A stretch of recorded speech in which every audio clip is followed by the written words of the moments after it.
I feel like there's always a box of cornflakes left around after the holidays. Whether you're making green bean casserole, cornflake cookies, or another delicious family recipe, you only need part of the box. Welcome to Meals with Maria. Today I'm bringing you meals with cornflakes to use up that half-used box of cornflakes for something other than cereal. These meals are seriously delicious. They're a great way to use something you may already have in your pantry, or hey, these are cheap. You can go out and buy a box if you want to. We're using cornflakes to make one of the absolute best casseroles I have ever made, some delicious chicken, and even fish. I know you're gonna love them, so let's get cooking. We're gonna start off by making breaded Parmesan ranch chicken. This was so incredible and so nice to just kind of serve with a salad and keep it a little bit lighter, although it's not necessarily the lightest meal because there's a good amount of butter on here, but it is what makes it delicious. In a medium bowl, you want to start off with 1 packet of ranch seasoning, 3/4 a cup of grated Parmesan cheese, and then 3/4 a cup of crushed cornflakes. So I just grabbed my box of cornflakes, threw them inside of just like a Ziploc bag, and then mashed them up just with my hands. But you can do whatever way you want. If you want to use a food processor, that's fine too. I kind of like the bigger chunks, so that's why I kind of prefer to always do it by hand because I like to know that it's cornflakes. And then you're going to melt a half a cup of butter in the microwave or on the stovetop, however you want to do that. I just do mine in the microwave using the melt function. And then I have 3 pretty large chicken breasts, almost 3 pounds, and I'm just going to slice them in half. I find that this is a lot better for cooking chicken than trying to cook these large chicken breasts. You really want them to be a lot smaller. So when I cut them in half, they end up being nice and juicy. If I leave them whole, I feel like they are so chewy and just overall not great. So that's my recommendation with large chicken breasts, is always to slice them into kind of a cutlet. And then you want to actually dip those chicken breasts right into that butter and then roll them in the cornflake mixture. And you want to place them onto a baking sheet. You can either use like a 9x13 casserole dish, or I had a baking sheet with some parchment paper on it. That worked out great. We're going to bake these at 350 degrees for about 45 minutes. Now, because I had cut my chicken a little bit smaller, mine took about 40 minutes. You want your thermometer to be able to read 165 degrees for chicken. That means that it's fully cooked through. So I always recommend kind of checking it, and your oven is always going to be different than mine. So checking the temperature is really going to give you that perfectly cooked chicken, and you don't want to overcook it because overcooked chicken is just too dry and not good. This was absolutely fantastic. I served it with just a side salad and these like little corn muffin things that are new from Pillsbury. So if you see those in the store, we highly recommend them. They're really, really delicious. And overall, it was just such a great meal. And we really loved the chicken. I went back for seconds. The kids really enjoyed it. And Dan even had it like next day for lunch, and the baby. So like overall, it was just a great dinner. And we didn't feel like we ate too much too. Like it wasn't one of those super filling things. So really just happy to have it. The flavor of the ranch really, really came through, and the cornflakes made it nice and crunchy.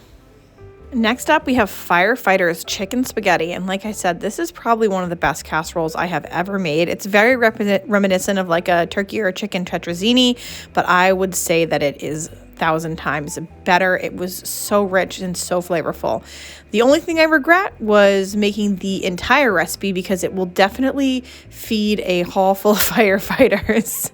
It is enough for a crowd, so you may want to half the recipe if you have a smaller family.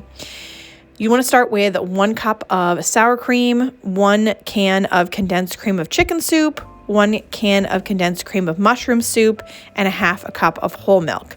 Then I'm going to add my spices. I added 2 tablespoons of dried parsley flakes, 1/2 teaspoon of garlic powder, 1/2 teaspoon of salt, and 1/4 teaspoon of black pepper. To that, I just gave it a mix and then added in 2 cups of shredded mozzarella cheese and 1 cup of Parmesan.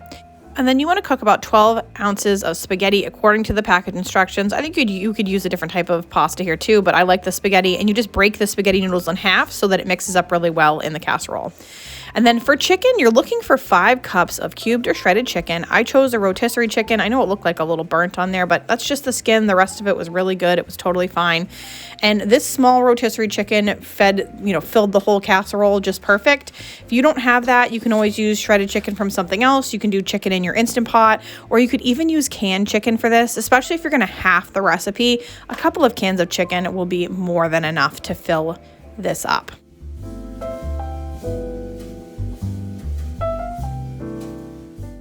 And for the final additions to this casserole, you're going to want 3 stalks of celery sliced. If you don't have fresh celery on hand, I always recommend buying it when it's on sale and then popping it in the freezer already sliced up so that you're ready to go.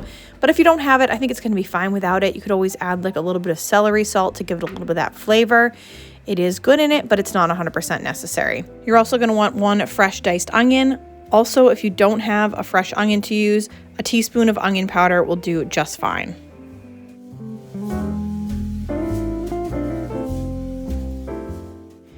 You want to add your vegetables, chicken, and cooked spaghetti, cooked and drained and maybe a little cool if you can, spaghetti right to that bowl, and that's going to be the major filling for the casserole.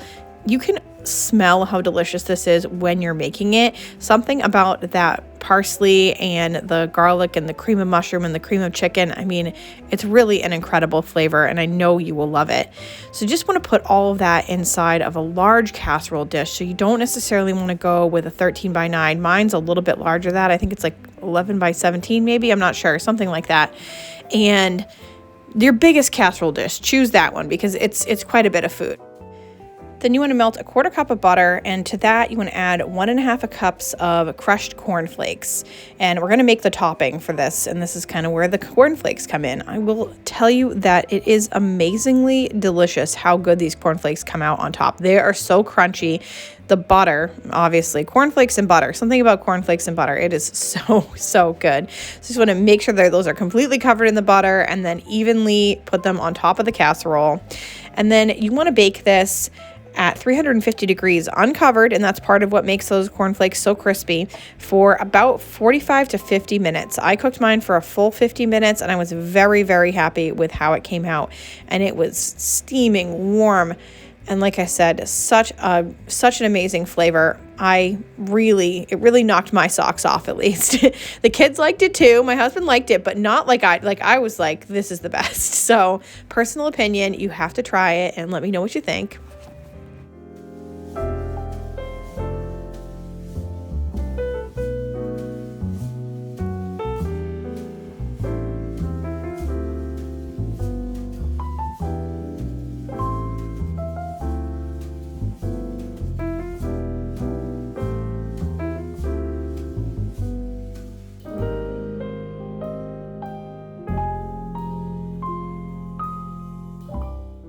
Next up, we've got air fryer fish tacos. These are also out of this world good. I could not believe how crispy and crunchy that fish ended up being.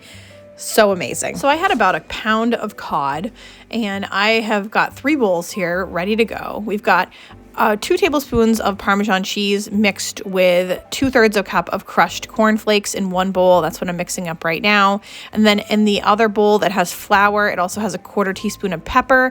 We're going to mix that one too. And then I'm also going to make a little bit of an egg thing here. So we've got 1 egg, and I'm going to put a couple teaspoons of water in that and then give that a good scramble as well.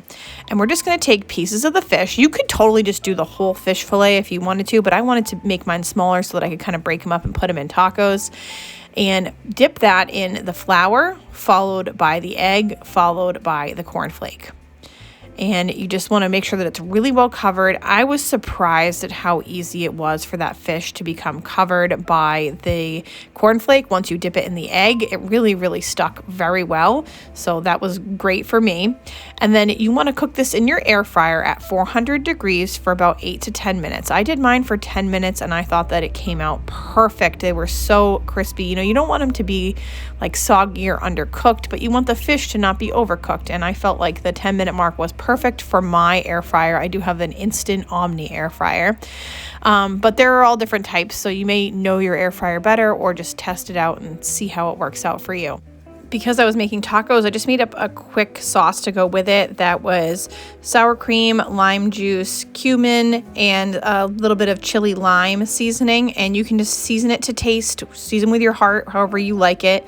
And then I just heated up 3, these are street tacos, right on my skillet. I just like to heat them up like that. If you have like an open flame to do it on, it's even better, but I don't have that, so. And I was just making these for lunch for myself, so I did serve the rest to my family later, but this was when I filmed. And I just broke up some of the pieces and kind of put them in the tacos. And then I topped that with some greens and the sauce that I made. And I ended up putting a little sriracha on mine too, because I like it a little bit spicy. And they were fantastic. This was amazing. But you totally don't have to make tacos with this. If you like fish tacos, you can go down that route. If you want to serve it with some mashed potatoes and a vegetable, you can do that too. The way that they cook up, it's perfect for really anything you want to do with like a fish fry. You can serve it with French fries. You can get some tartar sauce with that. However you like your fish fry, you can make a sandwich. You could make an amazing fish sandwich with this. So the options are endless. I want to thank you so much for being here today. I hope you got some great inspiration for your cornflakes. And if you're looking for some more pantry staples inspiration, check out this playlist right here where I have cooking with pantry staples. Enjoy, and I'll see y'all very soon.